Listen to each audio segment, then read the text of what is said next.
This is the driveway leading up to the Wild Ozark Ginseng Habitat Demonstration Garden and the Wild Simulated Ginseng Nursery.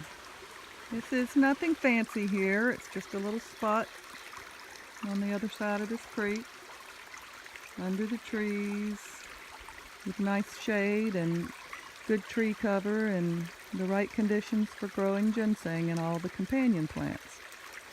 It's not ideal.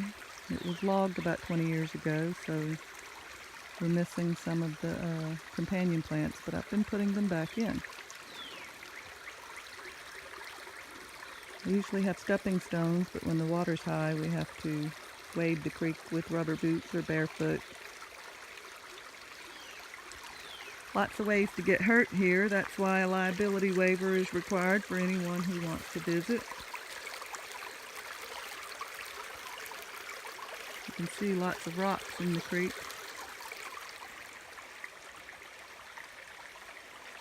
You've got your usual wildlife of snakes and bears and bobcats and foxes and coyotes and all those things. This is my little potting bench where I put the seedlings in pots and then I carry them over to the nursery beds. The seedlings grow out in the woods for the most part until I'm ready to put them in pots to ship. Here's some first-year seedlings that are getting ready to get put in the mail or go to the market with me. I go to the downtown Fayetteville Farmers Market on Saturdays. I'm not yet bringing the ginseng, but I have nature art and other things. That's a black cohosh. Let's see if I can zoom on here. I apologize in advance for the shaky nature of this video. I'm not a videographer. I just want to show you a little bit of what to expect if you make the trip out here. This is second-year seedlings. Some of them only have 3 leaves, but they've been growing for more than a year now. Some of them have the classic 5 leaves. Some of them have 2 prongs, and each prong might have 3 leaves on it, like this one right here.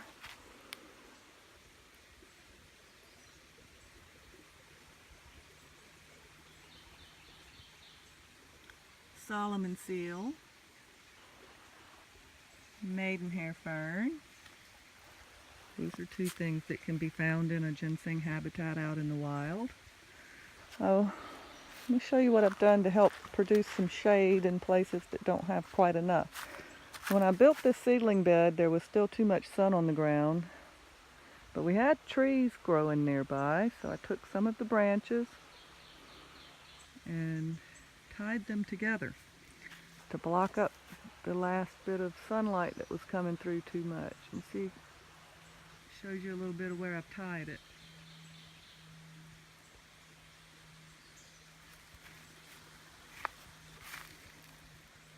It's a pawpaw seedling. Pawpaw trees are great to see in a ginseng habitat. That usually means the ground is moist and rich. There's a wild ginger. This is some companion plants that are in pots and ready to either be planted out into the habitat here or brought to market. I sell companion plants too. I've got habitats in a pot. That one's got a 2-pronged ginseng, a jack in the pulpit, and some wild ginger. There are some Virginia creeper and some doll's eyes, some wild hydrangea. And here's a 3-pronged ginseng. In this pot habitat, it's got a golden seal, bloodroot, wild ginger, maidenhair fern, and a little bit of splingwort fern in there too.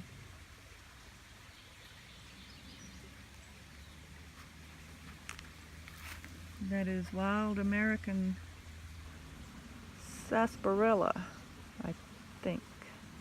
I can't remember for sure if that's what it was. No, it's not sarsaparilla, it's spikenard.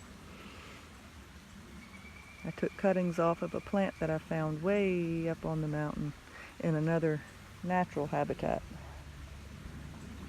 It's the only plant I've ever found out here, so I'm glad to see that my cuttings are taking root and growing this year. That's another one. Alright, we'll take the trail going up into the habitat. And there's little seedlings sprinkled all over. There's one. There's lots of lookalikes here, so you can see Virginia creeper and ginseng side by side and learn to tell the difference. Lots of poison ivy too, so if you're allergic to poison ivy, you better pick up something for that if you don't want to itch, or get some of my amazing sting oil made from frankincense infused into coconut oil.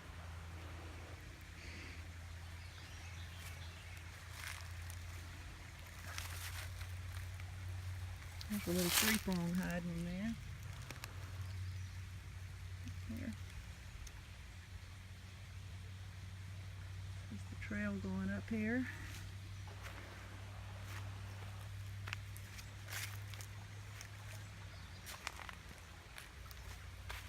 Some bloodroot growing on the side. Some poison ivy. And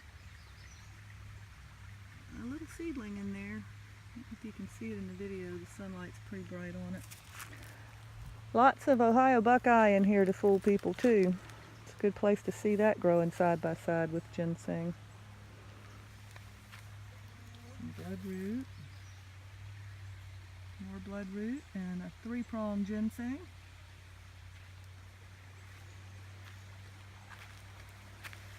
Lots of second-year ginseng seedlings in here.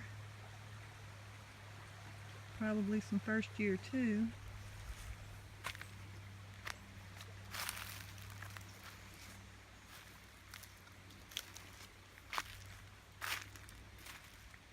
Up here near the top of the hill in the habitat garden is a Virginia snakeroot nursery.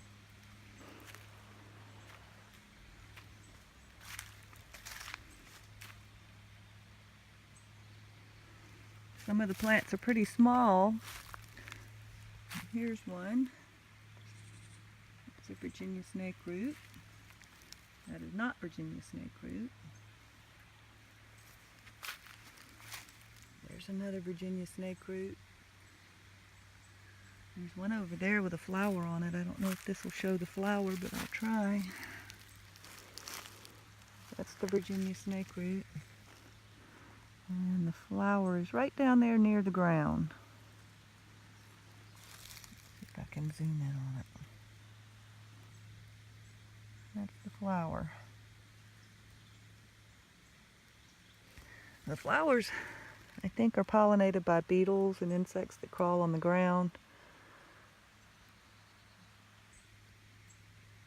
There's another little snakeroot. There's a ginseng over there.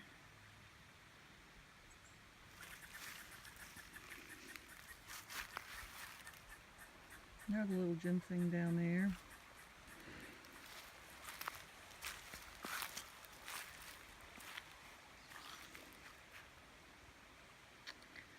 Basically, that's it. A little trail, a little loop on a very small little spot. Typical in size of what the ginseng habitats are out here in the Ozarks that I've found. They're not all, I mean, the whole hillside doesn't have the right light or trees, but you'll find it growing in patches scattered around like this.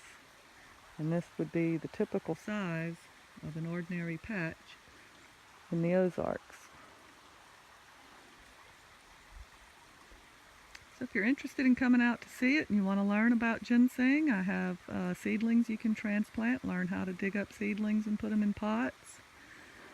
Every year I have an event in May to transplant seedlings where you get one free for every 10 that you pot up.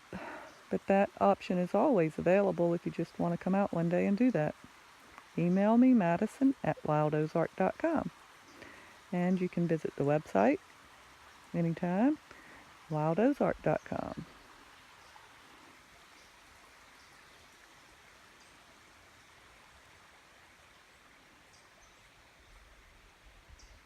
Y'all come out one day.